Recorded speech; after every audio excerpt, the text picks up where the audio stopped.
Community connections, CKMS, local sounds, thoughts, passions, and success. Celebrate local, your neighbor's got a story to tell. Community connections, CKMS. Happy Monday, Waterloo Region. You're listening to CKMS Community Connections on CKMS FM Radio Waterloo. My name is Bob Jonkman. Today's episode is for the 30th of March, 2026. In the studio with me are various people from James Walk, Waterloo Region. We'll introduce them in just a few minutes. Welcome to Community Connections. We're going to listen to some Tim McInnes' new song called Real Real.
New music from Tim McInnes called Real Real. Hasn't even been released yet. Comes out, I think, on the 10th of April.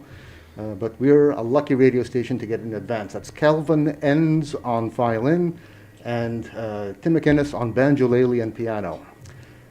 In the studio with me are Susan and Kevin and Michael from James Walk, Waterloo. Welcome. Hello. Thank you. Hey, hello. You're here for James Walk, Waterloo. Which is people going out and walking for fun, looking at all the sights. Is that reasonably accurate? I would say it's good fun because we get to share our neighborhoods. And I'm here representing Cambridge West Galt, because we have to segregate our town. Mike, who are you representing today? Well, I guess I would be representing West Galt as well. Unfortunately, With the West Galt Liberation Army coming up. How about you? Well, I actually live in Waterloo, but I've been involved in the organization just since last year. Okay. And so I'm trying to have a tri-city approach this afternoon. Yeah. The James Walk, you said, is an organization. Been around for a while. Jane Jacobs was a prominent urbanist. I think a United States native moved to Toronto and was very influential in how cities are set up. How did James Walks come to be? Well, they started in 2007 after she passed away. And they started in Toronto, but now it's an international organization, and the walks are held throughout the world on the first weekend of May every year. Okay. And you've been involved for just a year?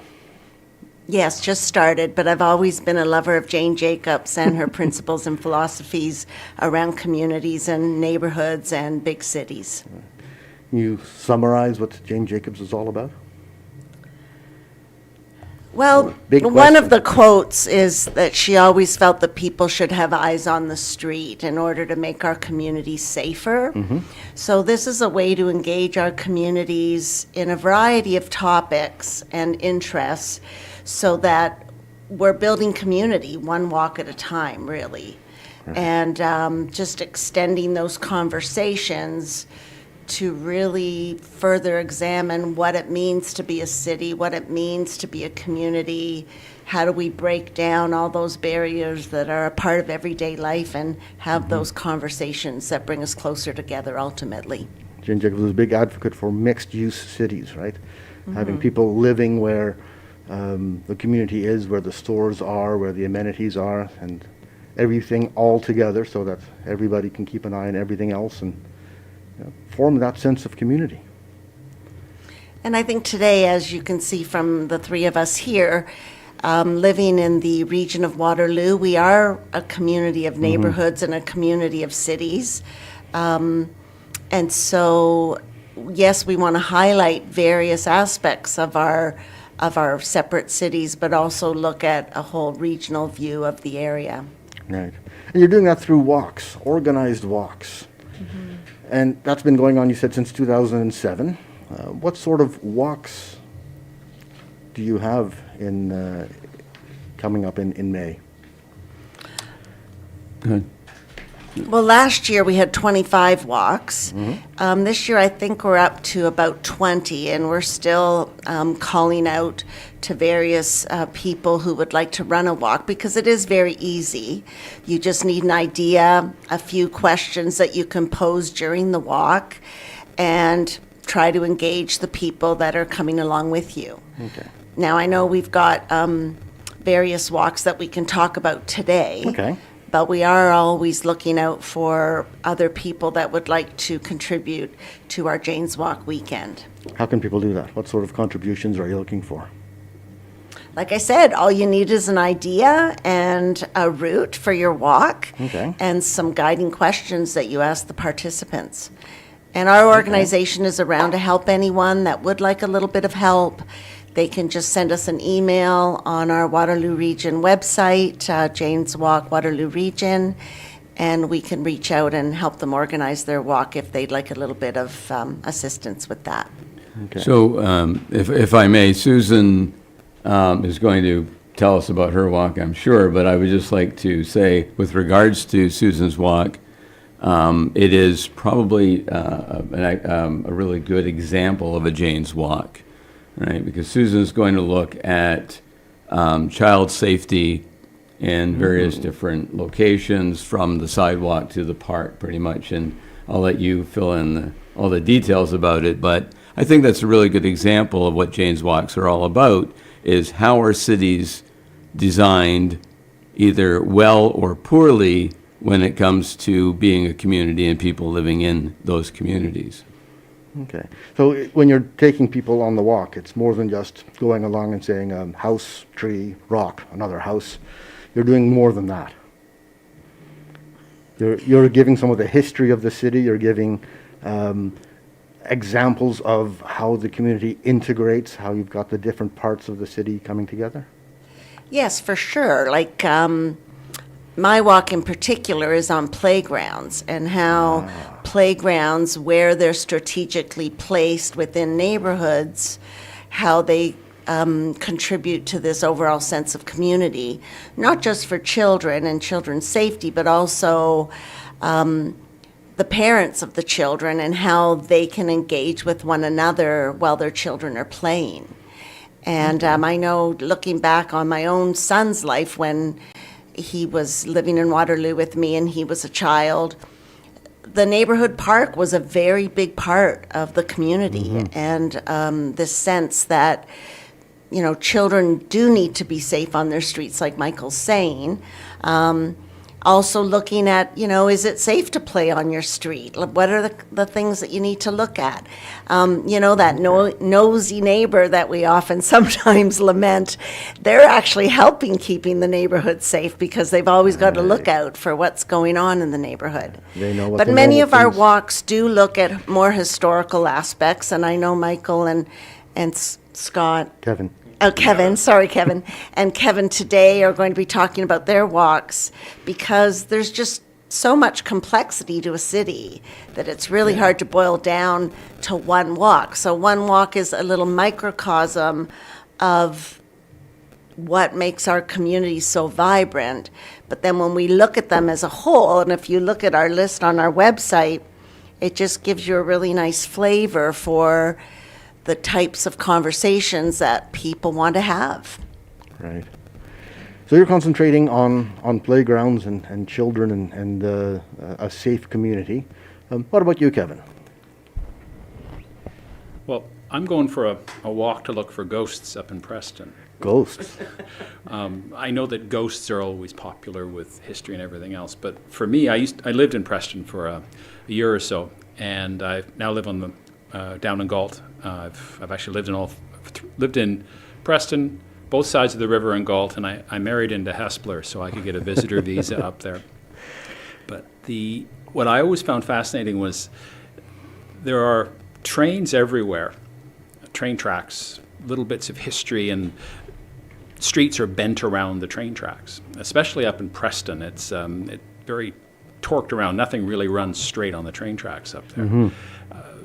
When I was working at the Record newspaper in about 2014, 2015, I was on the beat writing about the new LRT being built across Kitchener and Waterloo. And I learned that I didn't know very much about trains, especially the train history, because at one point they were digging on King Street up in Waterloo and they turned up the old railway ties from the first in-city tracks that were running up there. And my understanding was they were horse-drawn tracks at one point. Okay. But I misnamed it in a story, and I got train experts calling me up to correct me, saying, no, that is not those tracks. But then after I left the Record in 2016, I was walking up in Preston, going to the Preston Library, and I watched the King Street was being torn up for construction. And there were railway ties being torn up there as well, popping up, bubbling up to the top as they were digging up stuff, a century of history coming up. And that stuck in my head. And I've learned, living in Cambridge, there's the tension, I'll use the gentle term, between the Hespeler, Preston, Galt communities, like Waterloo, Kitchener, Cambridge as a whole. And that doesn't really go away. But what's fascinating is the railway. For me, when I think about it up there, Preston was a smaller town than Galt at the time when the first electric passenger railway service started in the region back in 1894 between Preston and Galt. And I always thought it was weird that all of the money that went into placing the train hub station up there in Preston and Riverside Park went there, it didn't stay down in Galt. Turns out there was a whole lot of politicking going on in the background, and people and communities being burned by investments in railway history. There's and the fact that Preston squeezed this out of all the Galt business people who wanted to have the railroad in the first place between the two towns. It's the same kind of undercurrents that still happen today. Okay. And it's also interesting for me when I go up to Riverside Park, where I'm going to start my walk from on the Friday night. That's where the electric railways had their hub, their station in Preston. You can take a train from there to go to Hespeler. You can take a train to go up to Kitchener and Waterloo. Take the train southeast, I guess, down to Galt, downtown area. What I remember in all my years working at the old Cambridge Reporter newspaper, which closed back in 2003, I picked up little bits of history along the way. And I remember in 1992, I went out to Riverside Park on a Saturday night, because there was a fire, and it was the old train barns. The old Grand River Railway train barns burned down. And that's why there's a parking lot there at the front gates of Riverside Park, because it used to be railway station. It was a very busy industrial entrance to the park. And it's starting to make sense about how things continue on and why there's an historic building there that was the power station. There's a plaque on the side that powered the trains, powered the city of Preston, and the offices for the Grand River Railway. The building that they were in is a former house facing King Street. It's still there.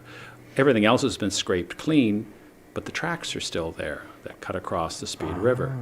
The actual train bridge that was built to service that original electric railway is still in service today, servicing all the trains going to Toyota, taking all the cars from there heading out. So the railway legacy is still there, and I find it fascinating to connect the dots across time and in neighborhoods. Preston had a bit of a train carriage building facility too, didn't they? Yes, they did. They had Preston Car and Coach back in about 1900 to about 1923.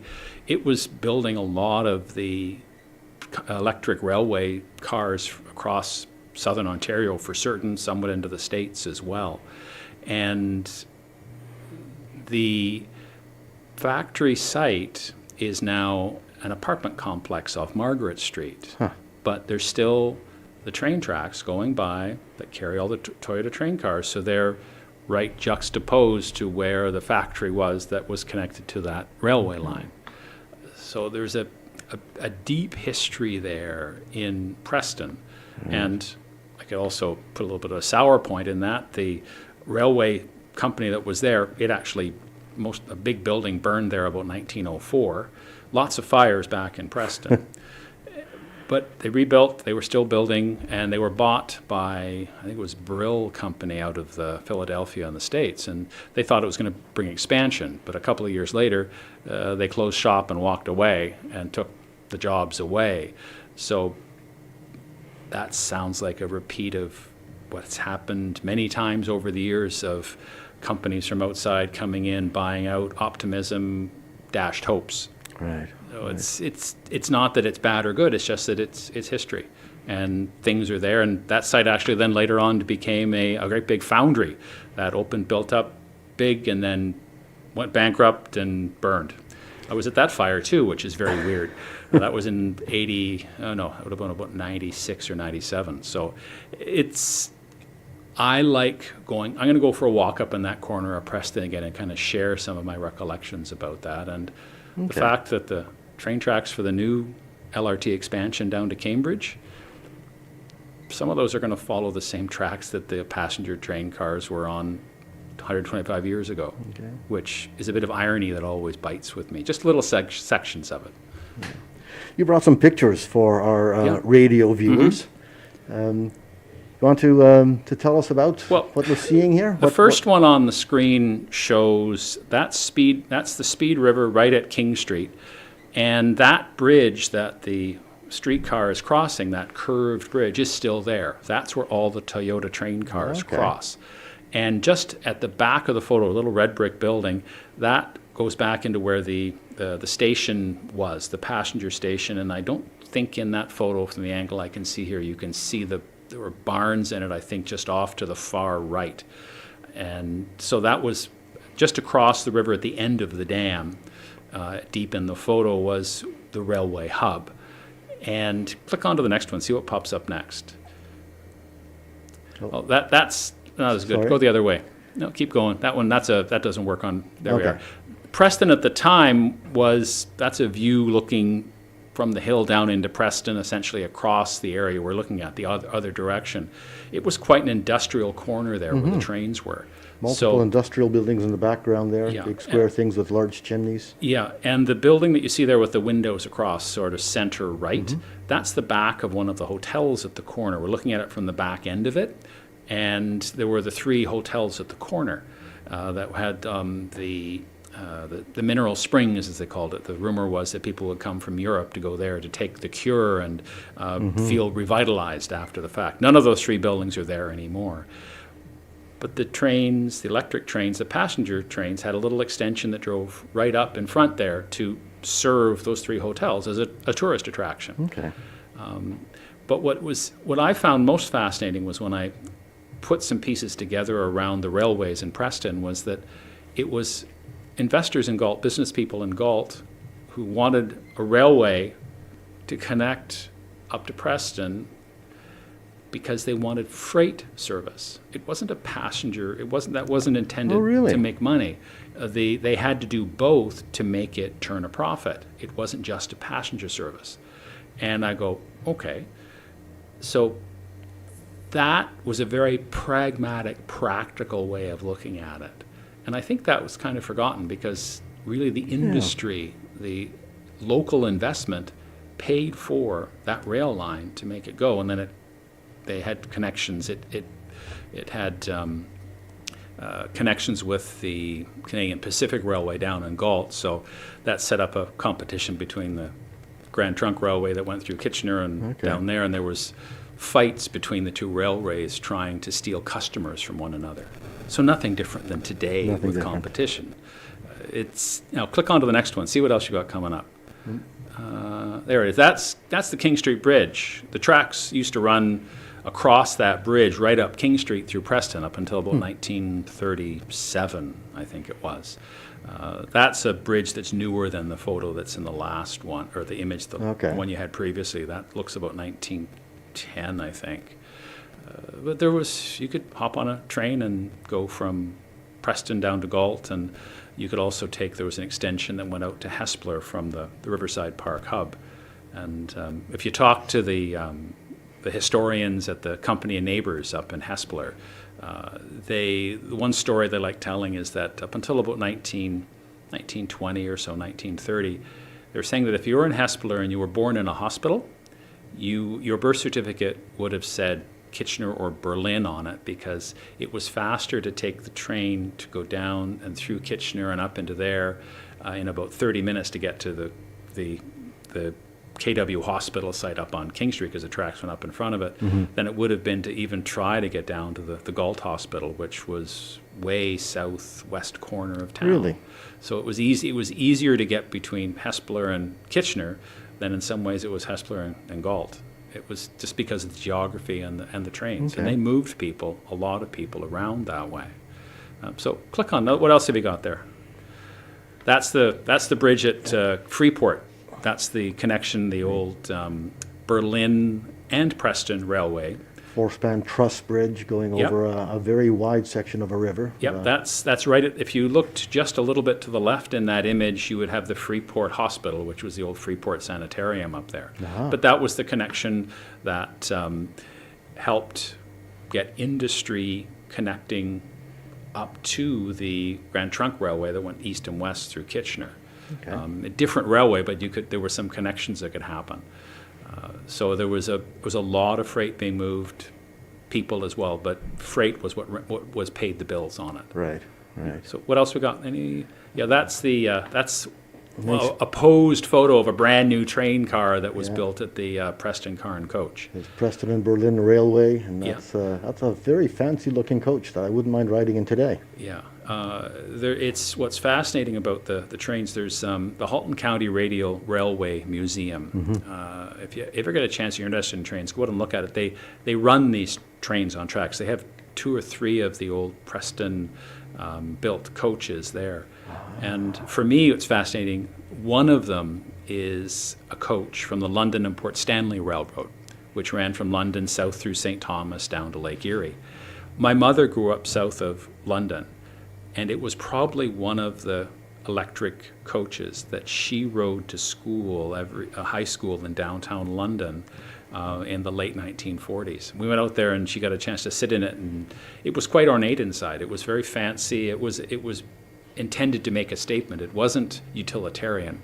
It was supposed to be kind of fancy. It had electric fancy globes and the lights, nice wood trim, and it brought back memories for her, but I thought, wow, I thought these were just dumpy streetcars. They weren't. No. There was a lot of effort put into making an experience for people to move them and make them want to pay to use them. Right. Another one? That's the construction inside the factory. If they're all wooden framed coaches. Lots for of the most people part. sitting on top of Yeah, just the skeletons of rail cars. I laugh whenever I see that photo. It's all the goofy workmen on break smiling for a photo. They're probably guys making faces in the background and everything else. It's great fun. I remember taking photos like that when I was at the newspaper, and it was like I'm going like it was like trying to herd cats to do it. But this was the building. I believe that's the original factory building that burned in I think 1904, and they rebuilt. Is this the rebuilt one, or is this? I think that might be the original. I don't know if there's a firm date on it, but fires were a common thing in big old industrial areas. Apparently, like that. yes. Yeah, but it was a busy space working. But by about the 20s, passenger railway was starting to decline even back then. Okay. And then we're into pictures of other walks. Before we get into those, let's have a recounting of what Mike is planning for his part of the walk. Mike's the busy guy on the weekend. He makes me feel like a bit of a lazy guy in comparison. So you're doing Galt as well. I guess you're doing mostly Preston then, if you're doing the railways. I'm just in Preston. I got one walk. Okay. And what are you doing, Michael? I have 3 walks scheduled for the weekend, and I'll do them in order of the one that's the most James Walk-like to the one that's the least James Walk-like. So one of them is Dixon Hill, and it's a neighborhood at the top of Hill and Galt, just above Queen's Square, that was purchased by Florence Dixon, the granddaughter of William Dixon, the man who bought the land that Galt is founded on. And she sold lots up there to some very wealthy people, and they built houses up there. And it's an interesting neighborhood because there's a whole bunch of unique houses. Because each person bought a lot, and then they built the house that they wanted. So it's very different from what we have today, where you have house on house beside each other that are all exactly the One same. developer doing an entire block. Yeah, that didn't happen back in the day. Yeah, so it started in the late Victorian era and then went into the 20th century, the early 20th century. Most of the houses up there. Okay. And we're going to look at that neighborhood. And I was thinking actually that another way that I could have done it to really look at history is if we walked up Salisbury Road, which begins in Dixon Hill. The houses there started in the 1880s. If we followed that road all the way up, out towards the outskirts of town, we would reach homes that were built in like 2015. So we could probably walk up Salisbury Road and take a look at how things changed over the years in terms of building and designing a neighborhood. So you actually see the progression as you're walking. Yeah. But we're not going to do that. We're just going to look at the really nice houses that are in Dixon Hill on Lansdowne Road and Brant Road. The other James Walk that I'm doing Friday night is a reprisal of the one that I did last year, which is on Hollywood, and the use of Galt for the backdrop to a lot of shows, especially The Handmaid's Tale. Right, The Handmaid's Tale is huge. There's 4 seasons where the Main Street Bridge and Queen's Square and City Hall and that were used quite a bit as the backdrop to their stories. But also Silent Hill, the movie, was filmed on Main Street. Okay, didn't know that. There are a lot. Murdoch Mysteries has been down there a couple of times. The Hardy Boys, and on and on and on. So there's actually a lot of shows that used Galt as a background. And so what I like to do is take a walk around and talk about how the shows used the community as the background to their shows. Right. And then on Sunday afternoon, the one that's the least James Walk-like is where we're going to walk around to a few places in Galt. And I'm going to start by talking about a building that we're standing in front of, and then I'm going to break into the story of the Dixon family and tell some of the interesting tales, like the duel that William Dixon had with another lawyer, William Weeks. We're going to break that into two parts and tell that story, and then the story of their involvement in the War of 1812. The three Dixon brothers who came to Canada were all involved in the War of 1812 in interesting ways as well. So it's going to be there's a nice building, and then let me tell you the story about the Dixon family kind of thing. Right.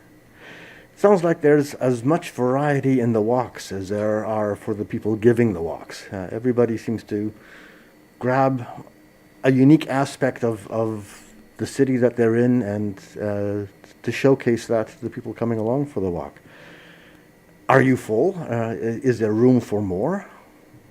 Do you have... I think there's a lot of room for more, actually. Need for more people to come into the Jane's Walk, Waterloo Region, and host walks. I know it would be good to try and get somebody to do one up in Hespeler. Just about any place. I think that Ayr needs some love out there as well. It's got a wonderful little downtown. Unfortunately, it just had a fire. It lost one of its historic buildings on the main block in that area. But really, what I find most fascinating about Jane's Walks is that it's a chance to get out and meet your neighbors. You never know who's going to be there. A couple of years ago, I did a walk in Dixon Hill around Victoria Park, 125 years old this year. And it was about ready to rain. It was a Friday evening, about 5 minutes to 7, and I'm going, nobody's going to show up. It's going to pour here in a second. Rain held off, and I went to the park, and there were 40 people there who wanted to wander around Dixon Hill, around Victoria Park, and talk about it. And I learned some stuff because people brought their own stories. Like, I didn't know that during the Second World War they grew potatoes in Victoria Park as part of the food drive thing, like Victory Gardens. I went, pardon? It's a great chance just to share stories, not just tell stories. And it doesn't take much to go out and just enjoy being with people in that process. So yes, I agree. Come out. If you have something you want to share, do it. You don't have to be a professional. You don't have to be an historian. Just come out and say, hey, what do you know about this? This is what I know. And go on from there. And on the website, we have information on leading a walk. That's janeswalkwr.com. And there's a section there for walk leaders where you can click on the register your walk link and get registered. But as you say, you can just come along, enjoy the walk as a participant, and contribute that way. I was just going to read some of the walks out, if that's okay. Sure, yes. So we highlighted a few that were taking place in Cambridge and Galt. There's also a Cambridge Sculpture Garden tour, a Galt Horticultural Society Fergus Cottage tour. Then someone's leading a walk on the Saturday in Waterloo through the eyes of the photographer. Okay. There's mine, building community one playground at a time. Someone else is doing a walk entitled From Bungalows to Urban Mid-Rise in Northdale. Another one, In Search of Historic Waterloo. Here's a musical one for music fans. The Beat Goes On, Kitchener's Musical Past. Oh, that should be good. Another popular one is the Mount Hope Cemetery Walk. That again highlights the 150 years of settler history. And then this is completely different, an infill development character and change walk, looking at, infill housing and how that changes the complexity of a neighborhood. Fun and games in Berlin. Blazing a trail through Natchez Woods. And here's another interesting one, discover the drainage systems beneath Kitchener. We're trying really hard also to incorporate the subdivisions, because our community is so vast, like Kevin was saying about Ayr. There's so many neighborhoods in Kitchener and Waterloo and the Cambridge area that are not represented yet. So we're hoping that we'll get people, that maybe live in Vista Hills and think of an idea that they could take people on a walk out there, or Okay. we're looking at vertical communities, this whole Yeah. infrastructure of condominiums. Well, how do you create community when there are all these condominiums? So we're hoping to get some interest there. So as an organizing committee, we are very open to people's ideas and coming forward to host a walk. Right. Got a list of some of the walks that are already planned on the janeswalkwr.com website as well. And lots of empty space at the bottom for more. So you can certainly go out and become a walk leader and put your own on there as well. How did you get started with the Janes Walk Waterloo Region group? What was it that led you to come here and do this in the first place? You mean the history of Jane's Walks, Well, like your- in the Waterloo region? Your history with the Janes Walk group, how did you get involved? As individuals. Yeah, as individuals. Well, I've always been a lover of Jane Jacobs and her principles and philosophies, and I'm a big believer in community, and I think the pandemic for me really influenced my thinking around community and how important it is, and how social isolation is something that we want to avoid at all costs. And every little thing that we can do, I think, contributes to that, as I said before. So for me, Jane's Walks are another way to, meet your community, meet people that have similar interests, dig deeper into the history of where we live, better understand the issues that our communities are facing, and have those conversations with people. Have a background in history? I don't know. No? I have a background in education. Ah, okay. And hence my walk focusing on children, because I think it's really important to involve children in these conversations. Right. I bought a picture book on Jane Jacobs, which, I will share on my walk, and got some glasses so the kids can look like her, and clipboards, and just try to put a different spin on it, because I think it's really important to involve children in these conversations. Yeah. Michael, what got you involved?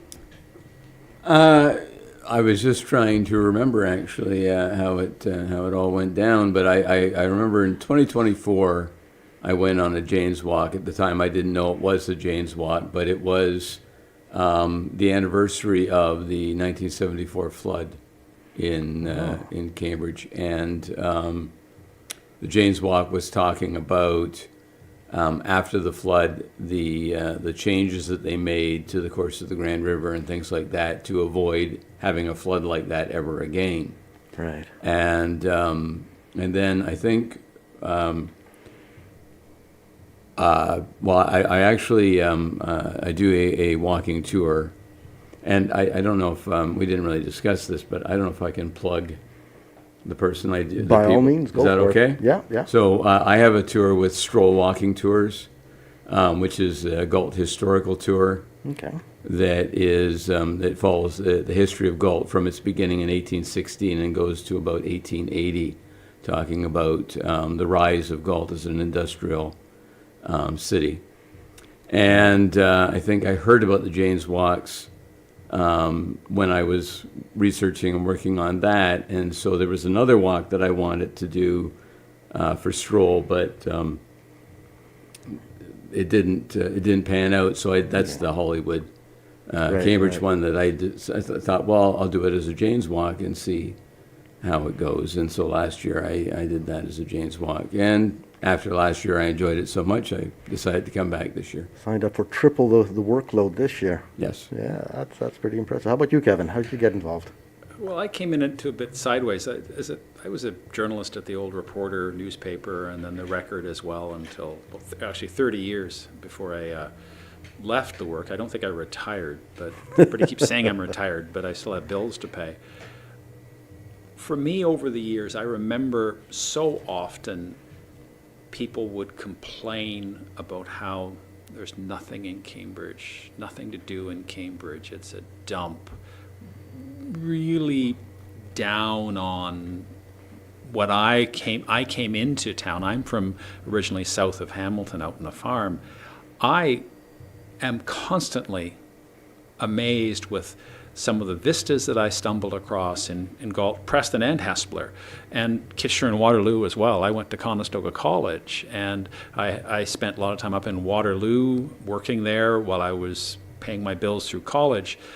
There's a lot of interesting things here, but I have a suspicion that as many locals that I've met, they don't see it because it's part of their everyday. Right. Where somebody coming in from outside goes, wow, that's cool. I fill up an Instagram feed with it. And for me, I've lived both the east side and west side of the river and down in Galt, and for that year or so up in Preston. Downtown Cambridge, as much as people will whinge about it, deride it, there are many people who really see the opportunities there. There was a reason why all the money came into Galt a century and a half, almost 2 centuries ago, creating what we now consider the history. There was a lot of money that moved around down in Galt, and industrial money. It was a dirty, grubby, industrial downtown. It was muscular. It built things, and it put stuff on trains all over North America and around the world. And that's gone, and people's memories hang on to what it used to be, not what they just saw yesterday, I think. And what can I do with this? For me, I walk. I'm in suburbia, 1960s suburbia on the west side. I can walk downtown in 15 minutes, some of the best vistas out of a subdivision I can think of anywhere, down to the river. I can go to a functioning, busy grocery store. The only thing it doesn't really have downtown is a hardware store, which is frustrating. And everybody complains about that. But it's a functioning downtown. And movie companies want to go to downtown Galt to hang out here because it's a cool place that looks like someplace else. Right. It has that vibe of Europe in many ways. And that's what people from Toronto come in and say, oh, come have a tour through Europe down here because of the river going through it. I like boosting my hometown, and it's fun. People stop me when I'm walking. I walk all the time. I walked across the Main Street Bridge. I see groups of people who are tourists who are here from China, from people. Last summer I was walking on the Main Street Bridge, and there was a group of people who had their cameras out, and they were visiting friends in Toronto, their family in Toronto, and they were going to go to St. Jacobs. But they decided to make a detour down to Cambridge to see what things were like. And I gave them an impromptu little bit of a tour where you can walk down here. I did some selfie pictures with them, got pictures of them with the church steeples in the background. Right. I don't think they ever went north to St. Jacobs, which is really fascinating because there's no promotion of downtown or Cambridge really tourism-wise, and people are still finding it. Okay. And that's absolutely delightful. With the industry all gone from downtown Galt, from Cambridge in general, is that what Cambridge, with Galt, Hespeler, Preston are relegated to, being a tourist town? I kind of like living there because I love walking by the river all the time. There's money in tourism. I don't know if people would live beside a factory again anymore. I don't know. Mike, what do you think? You dig into the history. Well, I was just going to say with regards to your question that for the last 2 years, I've really felt that the tourism industry is what we need to drive to. We really do need to get more tourists coming out. Okay. So this is a good thing. Oh, absolutely. I think tourism, but here's the thing. Tourism is something that, I mean, I know AI can impact tourism. There's AI-driven guided tours, right? But, I think they're vastly inferior to a tour with a human being who can give you the more accurate information and can switch gears and Right, very quickly and give you. But anyhow, I'm getting off topic. No, I think tourism is a great idea. And, last year, actually, when I was on the radio talking about the James Walks, I mentioned that with everything that's happening in the United States of America right now, we need to reach out and say, don't go to America. Obviously, it's too dangerous right now. Canada is pretty much very much like America, with one exception. We don't have ice. So, you know what I mean? I mean, We have lowercase ice. We don't have uppercase ice. That's right. Yes. So, I think, no, we really do need to push tourism as an industry in the Waterloo region. There, as Kevin pointed out, there are a lot of great things to look at, and a lot of great things to learn. And I mean, over the last year, just with the research I've done, there's a lot of fascinating stories. And I can speak to what Kevin was talking about as well, because I've lived in Cambridge for 60 years. And for 58 of those years, I did not appreciate where I was living. Right. I didn't notice things, really, to be honest with you. It's only been the last 2 years when I've actually delved into the history that I've started to realize just, how much really interesting stuff there is in Cambridge, and beautiful places to look at, and interesting history. Yeah. So, Susan, you're in Kitchener. What makes Kitchener a worthwhile place to go for a walk? I actually live in Waterloo. Oh, you live in Waterloo. Okay, well, then I changed my question. You live in Waterloo. What makes Waterloo worth going for a walk? What makes it interesting? I'm an implant. I came from Toronto, and so I live in Waterloo now for the past 28 years. I do really like the community feel and how you can walk everywhere, and like these gentlemen have already said, you can do all your shopping, you can walk to the library, you can walk to the pool. It's a very walkable city. And I think the LRT there was lots of opposition against it when it was being built and in its inception, but I think it's done wonders in terms of linking the communities. It's packed every single day. Yeah. We're hoping to have a Grand River transit walk that talks a little bit about using transit in your community. Okay. So we're hoping for that. Nobody stepped up to do that yet? Not yet. Okay. I do also want to make sure that we thank our sponsors, if that's okay. Yes, so please do. This year we've had the Uptown Waterloo Business Improvement Association and the Downtown Kitchener Business Improvement Association fund us in terms of the little funds that we do need to run as a group. So thanks out to them, and shout outs, because they realize that these walks are really going to make our communities more livable, more safe, and all the citizens will benefit from them. Right. So you said there's some funding involved with Jane's Walk Waterloo region. What sort of organization is it? Lots of people on the board? Is there even a board? There's a small group of interested people that I think there's 4 or 5 of us. We try to keep it grassroots. Like I said, we don't really need a lot of money to operate. The BIAs are helping us with our posters and our maintenance of our website and other social media and incidental costs. But really, the walks are free. That's one of the principles behind Jane's Walks internationally, that you don't charge for them and that they are free, available to anyone that would like to attend one. That's probably a big inducement to people coming out and participating, that there's no cost other than an hour, half an hour out of your afternoon on a nice, hopefully sunny weekend. And when you think about the history of Jane Jacobs and Jane's Walks, like, she was one individual living in a neighborhood in New York City and was opposed to a freeway going through and decimating her neighborhood. And that's how she got involved. And then when she left the United States and moved to Toronto, again, there she was in the annex neighborhood of Toronto, and they wanted to expand the Spadina Expressway. And she was opposed to that. So, maybe we've got these budding urban thinkers amongst our participants. Right. That's a great way that if you've got any interest in the city at all, you can come out and see how deep that interest goes by participating either as a walker or as a guide. something that's fascinating for downtown Cambridge. It has the University of Waterloo School of Architecture. It's in an old silk mill building right by the Grand River. It's just turned 21 years in that location, I believe. And I always find it fascinating that there are students there and academics in the most positive way who think about urban life, what it's like to live in a space and to make a space that's a livable space. And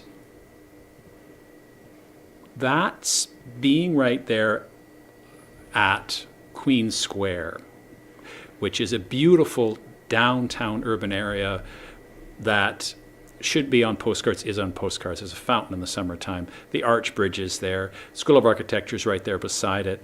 That's where I run into tourists who just sort of, oh, this is really, wow, looking around, oh, yeah, this is good. And the other thing that's fascinating for downtown Cambridge, and I know it happens in Kitchener and Waterloo as well, there's been urban renewal that some people despise and other people are hooray and excited about. There is, on the west side along the river, the old Southworks area, which was a cluster of industrial, heavy industry, foundries. The original Babcock and Wilcox was there. Okay. Shirley Dietrich made saws there until 1972 for a century, and during the war they made armor plate for tanks and things like that. Really heavy, heavy industry in West Galt, which has this image of being pristine and kind of historic. It was a place where you went to make money. And that's now a place that has turned over from heavy industry, faded, came back up. That's now where you're going to find Drayton Theatre has their a 450-seat theater there, live theater in a new building. Right beside it is the Gaslight District with 2 condominium towers, with a